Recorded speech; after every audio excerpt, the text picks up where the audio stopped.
Hey guys, Bill Shimano here from the theBBZtv. Been asked a lot of questions on how I set up a drop shot rig. I'm going to come over to this bank real quick. I'm going to show you a couple ways I set them up, either with a nose hook, wacky rigged, or with a straight shank hook, Texas style. And it's springtime. There's going to be bed fish. So I'm going to show you an approach I do bed fishing that works the same way year round. I fish uphill, I fish into cover structure elements, and I make sure I do the best technique at the appropriate time, and that catches more fish. We're gonna go over here. I'm gonna pick a bank that has good structure elements with cover. I know there's some brush down there. This is the stuff I understand because it's time on the water. I understand the lakes I fish because I put a lot of work into it. I'm gonna run over here real quick. I'm going to stop the boat. I'm going to show you how I set up a drop shot rig, and then we're going to look for some bedding fish. But you got to remember, bed fish, if you see them, if you don't see them, you're fishing exactly the same way. It's an advantage when you see the fish, but if I can't see them, I'm going to fish the same way and still catch fish.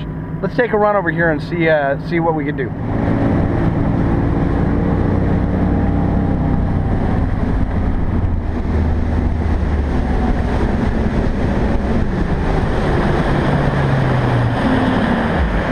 Okay, let's set up a rig real quick, and we're going to check out this little pocket.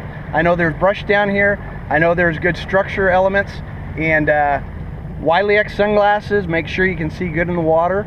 And let me show you how to put a drop shot together and fish bedding fish, which, like I said, this is the same. If you see the fish or you don't, you're fishing exactly the same way.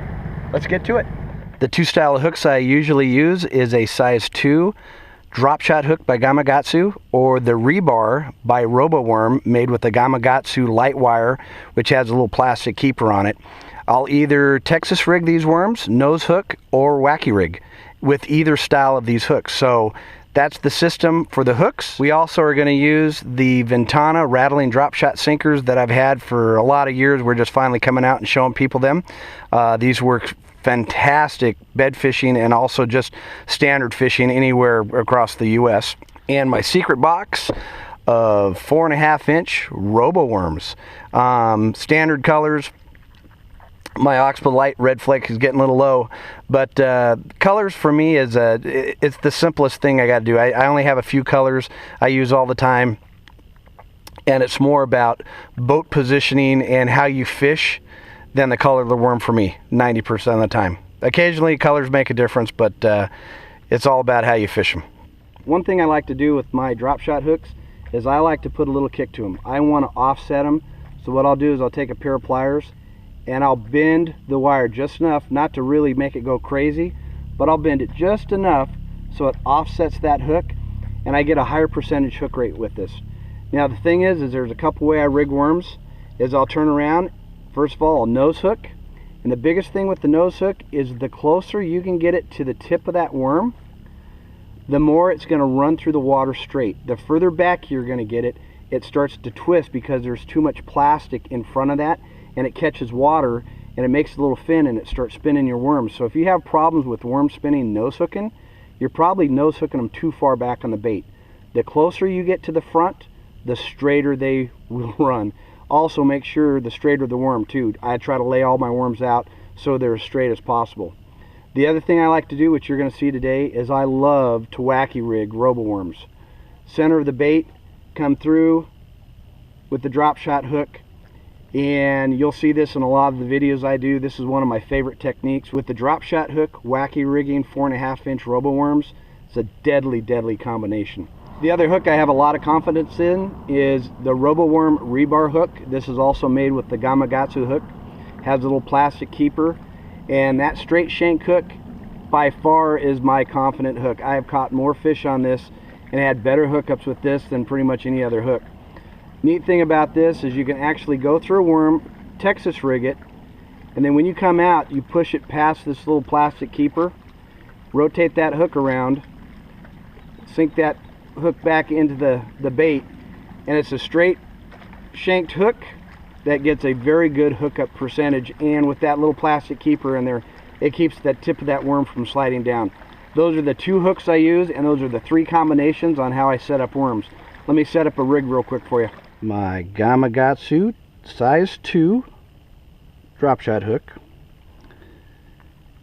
I'm going to do a standard Palomar knot, overhand knot, make a loop, reach through the loop, grab your hook, slide it down very nicely on top of that eye of that hook. Mend your line so you know which way it's going, and what I do is I take the tag end of the line, I come from the top, I go down in through the eye of that hook,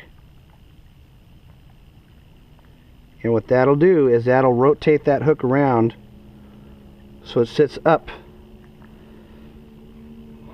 Okay, I'm going to reach down, I'm going to grab one of my Ventana drop shot sinkers. The cool thing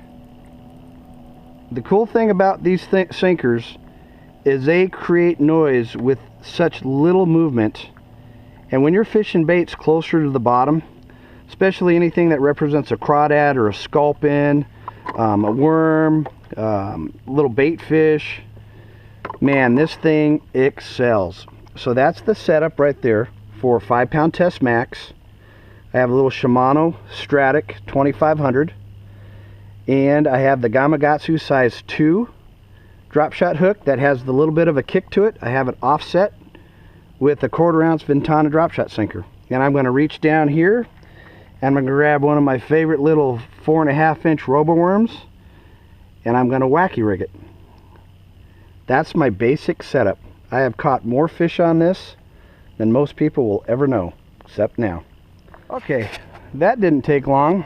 As you can see, there's a bush in the water right there, and at the base of that bush there's a bass facing me.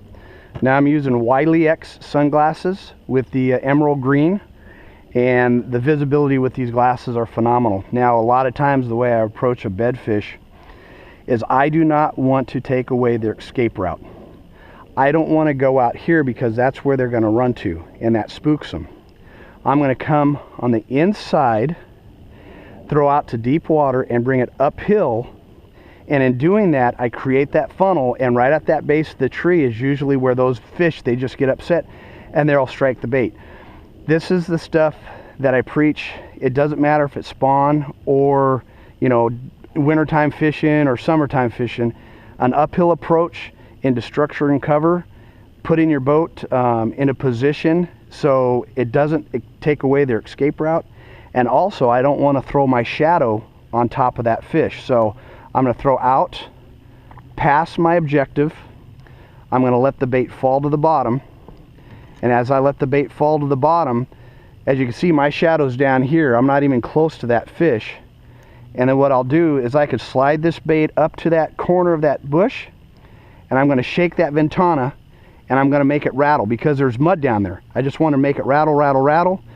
Fish is already on it right there. It already ate it. I caught it first shot. There we go. Bringing it uphill, shaking it, had that fish actually move away into the deeper water, and catching that fish. There we go. Nice little bass. A good pair of glasses, understanding boat positioning to fish uphill into your cover and structure elements. Do not cut off the fish's escape route, and if you do that, they get all spooked.